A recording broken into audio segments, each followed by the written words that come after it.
Niyo po ako, in sharing the word, dear God, I'm not deserving to share it. Thank you so much for convicting me in doing this, so, dear God. This is a huge privilege to do thy work, dear God. Apo, sa amin po, guide us, the Holy Spirit, O dear God, na maunawaan ng salita. And lahat na po ay tinataas namin. All things we ask and pray in Jesus' mighty name. Amen. So our topic for today is about striving for excellence. Striving for excellence in service. Our topic for today, yes, is about excellence in service. So, nung unang nag-meeting kami, nung nakaraan about sa discussion dito sa camp, actually, is nag-appoint si pastor ng mga topic namin sa mga practice preachers relating to this theme sa camp. Nabanggit yung education. Sabi ko kay pastor, work na lang yung akin. Work na lang yung sa akin kasi for this topic may relate on me. Pero ayun, service yung naibigay sa akin ni pastor. I can relate this topic as my service to my employers. But the word service is very broad. To correlate it just for my work. So on my mind, may mga pumasok sa isip ko nung sinabi kong kung bakit ko yung gustong work. Sabi ko, okay po, at least hindi puro rebuke yung magiging preaching ko, or actually more on encouragement. But being preacher means you are just to foretold a message of God. It's not about you, it's about God. So being a preacher standing here means you are just to deliver a message, not from me, but from God. So therefore, if a man of God, katulad ni Pastor, chose this as my topic, there is a godly purpose behind it. The first Christians who already followed Christ, we must strive for excellence in our servitude on our everlasting Master in heaven. For He provided us an unimaginable gift that we don't deserve. The gift of salvation. Now as Christian, we must do our best in serving Him. Deserve niya ang excellent service natin. Kasi hindi natin deserve yung ginawa niya para sa atin. Now question, how can we have an excellent service to our Lord? Number one, we must be risen with Christ. Basahin natin on Colossians chapter 3, verse 1 says, if ye then be risen with Christ, seek those things which are above, where Christ sitteth on the right hand of God. So, if ye then be risen with Christ. Nabanggit yung if, which is a conditional statement. If ye then be risen with Christ, seek those things which are above. Now, what are those things which are above? These things are considered godly or heavenly. Unlike sa mga bagay dito sa mundo na temporary lang, yung mga bagay-bagay, these things above are eternal. So on Colossians 3, verse 2 says, set your affection on things above, not on the things on earth. On Matthew chapter 6, verse 19-21 says,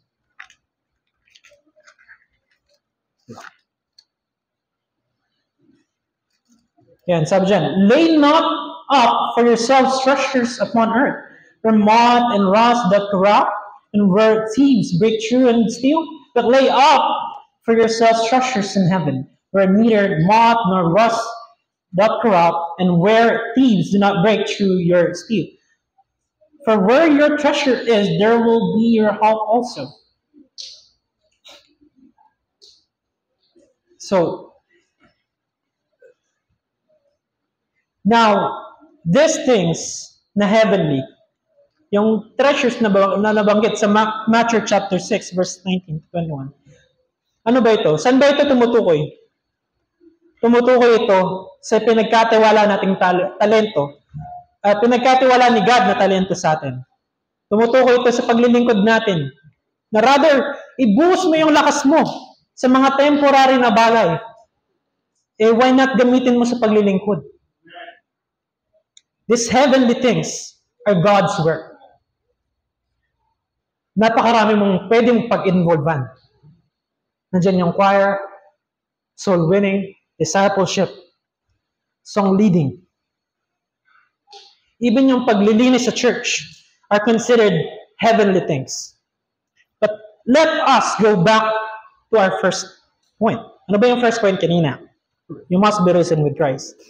How can you render your excellent service na hindi mo pa nakakilala o hindi mo pa nakakilala yung pinaglilingkuran mo?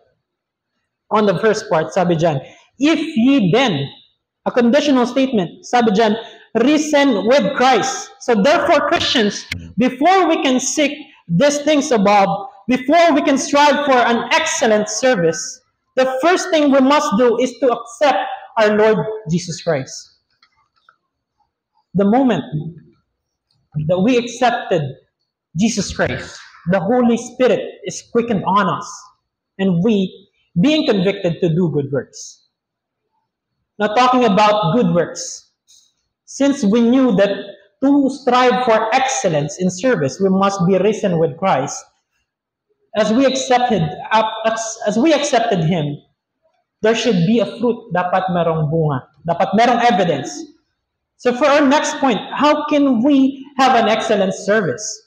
Number 2, we must have a renewed mind. We must have a renewed mind. So let us read Colossians chapter 3, verse 4 to 10. Sabi dyan, when Christ, who is our life, shall appear, then shall he also appear with him in glory.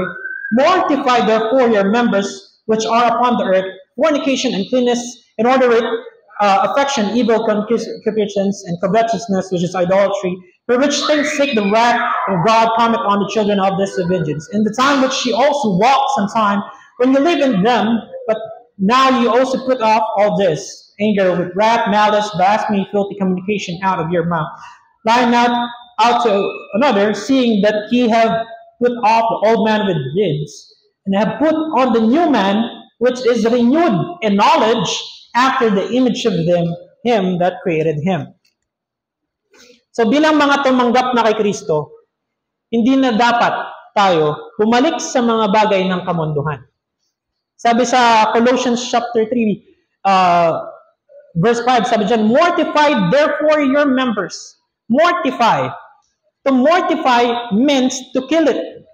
Kasi hindi na tayo mga anak ng dyablo. Because mga anak na tayo ng Diyos.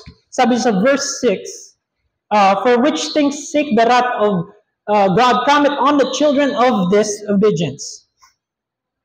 Yun yung mga bagay na yun. Ayun yung children of disobedience. So we are no longer the children of disobedience. But we are already the children of God through our Lord Jesus Christ. Bilang mga anak ng Diyos, hindi na dapat tayo kakitaan ng mga ganung bagay. Kasi yung mga bagay na yun, sino ba yung gumagawa ng sabi kanina? They are so-called the children of disobedience. Bilang mga tunay na tumanggap kay Kristo, sa Galatians chapter 5, verse 22 to 23, ito yung na-preach ko ng nakaraan, about the fruit of the Spirit. Sabi dyan, sa 22-23, but the fruit of the Spirit is love, joy, peace, long-suffering, gentleness, goodness, faith, meekness, temperance. Against there is no such law. Yan. Bilang mga anak na ng Diyos, na tumanggap kay Kristo, may ebidensya yung salvation. Nandun yung fruit of the Spirit. Now, do you think your service will be excellent if you're living half-heartedly? You think your service be excellent kung namumuhay ka pa rin sa kamunduhan? Do you think your service will be excellent if there is no evidence of the fruit of the Spirit in your life? How can we be excellent in our service? Masama yung testimonya mo. Laman ka ng kakarnalan. Nakikita ka na nag-aamo ka ng away. Lagi kang naninira ng mga kapatid. Lagi kang Kristiyano ka pero hindi ka sumusunod sa magulang mo. Nakikipamato ka sa unbeliever. Mga kapatid, to strive for excellence in our service, we must strive for holiness. On Colossians chapter 3, verse 4 says, "When Christ, who is our life, shall appear, then shall ye appear with Him in glory." Yeah. This verse show our aim as a Christian, sabi dyan, shall appear with Him in glory. Our aim should be Christ-likeness. To be near to Him means to be like Him. To be like Him means to live like Him.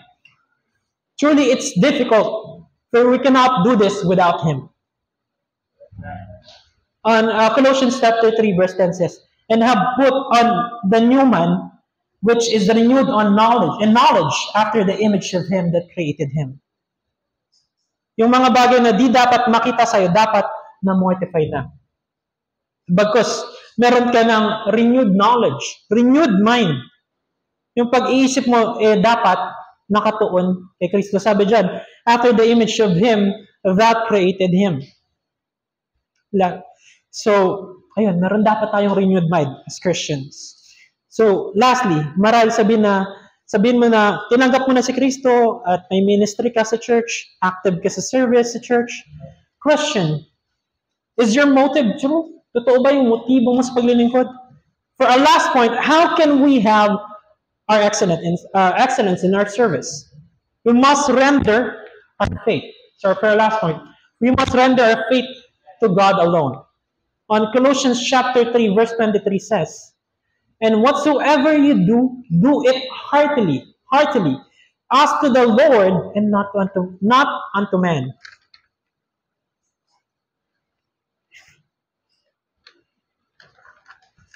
Let us read some examples here on Luke chapter 18, verse 9 to 14.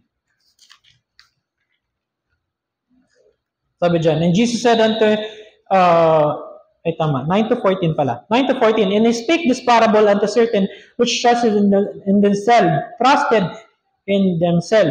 that they were righteous and despised others. Two men went up into the temple to pray, and the one the Pharisee and the other publican. Pharisee stood up and prayed, and thus with himself, sabi ng Pharisee, "God, I thank Thee that I'm not as the other men are extortioners and adulterers, or even as publican. If I fast twice in a week, I give tithes of all that I possess." And the publican, standing afar off, would not lift up so much of his eyes upon heaven, but smote upon his breast, saying, "God, be merciful to me, a sinner. I tell you, this man went down to this house justified rather than the other. For everyone that exalted himself shall be abased, and he that humbleth himself shall be exalted." So, and so Joel chapter 2, verse 13 says, "And render your heart and not your garments. Turn in the Lord your God, for He is gracious and merciful, slow to anger and great kindness, repented Him of the evil." This parable in the verse on Joel is how the Israelites and Pharisee have false conviction on their faith. So commonly, yung pinapakita dyan, commonly, nagiging pakitang tao lang yung service nila. Yung Pharisee, and yung mga tao yung time ni Prophet Joel. Mga kapatid, we are saved by our Lord Jesus Christ. And He deserved our excellent service. Paano mo masasabing excellent ang service mo kung hindi nakarender kay Lord yung ginagawa mo? Sasabihin ng iba dyan, di mo kasi alam yung laman ng puso ko. Pag nandyan yung tao na gusto mong ma-impress, doon ka lang naglilingkod. Doon ka lang kumikilos. Kasasabihin mong, hindi mo alam yung puso ko. Mga kapatid, Bakit? Para kanino ka ba naglilingkod? Para ba sa taong gusto mo? Para ba kay Joanne? Para ba kay Princess? Para ba kay Pastor? Kay Pastor Jomar? Para ba kay Pastor Bong? Bakit sila ba yung nagligtas sa'yo? Hindi tayo naligtas ng tao. Ang Panginoon natin yung nagligtas sa atin. On verse 24, Colossians chapter 3 verse 24 says, knowing that of the Lord ye shall receive the reward of the inheritance, for ye serve the Lord Christ. Tanong, si Kuya Jomar ba yung magbibigay sa'yo ng inheritance? Si Kuya Jomar ba yung magbibigay sa'yo ng blessing? Sabi ng verse, the Lord. Si Lord ang magbibigay sa'yo. On verse 25 says, this is a warning for us Christians. But he that doeth wrong shall receive for the wrong which he had done, and there's no respecter. There's no respect of that person. So if we are doing a wrong motive in our worship, this is a consequence for our impurity, for our impure hearts in our service. Sa aking conclusion, let me tell you a short story. There's a student on STI na na-invite ng kanyang professor at ng kanyang friend. Marami ng previous na naging religion yung estudyante na yun kasi curious siya. Tapos, tumanggap siya sa Panginoon. Pero kahit nandun yung conviction niya ng lalaking yun na mag-aral ng salita ng Diyos, medyo half-hearted yung lalaki pagdating sa kanyang paglilingkod. Kasi naglilingkod lang siya para ma-impress yung crush niya sa church. Pero eventually, after yun, after nun, little by little, nagiging tama na yung motibo ng guy sa paglilingkod. Dahil sa gabay ni Lord, sa conviction ng Holy Spirit, sa palagi niyang pagbabasa ng Bible at ng pagpe-pray niya. Sa mga kapatid, that student is me. Oo, sa una, mali pa yung motibo ko sa paglilingkod. Pero little by little, through the guidance of the Lord, through the conviction of the Holy Spirit, these precious words from the Bible,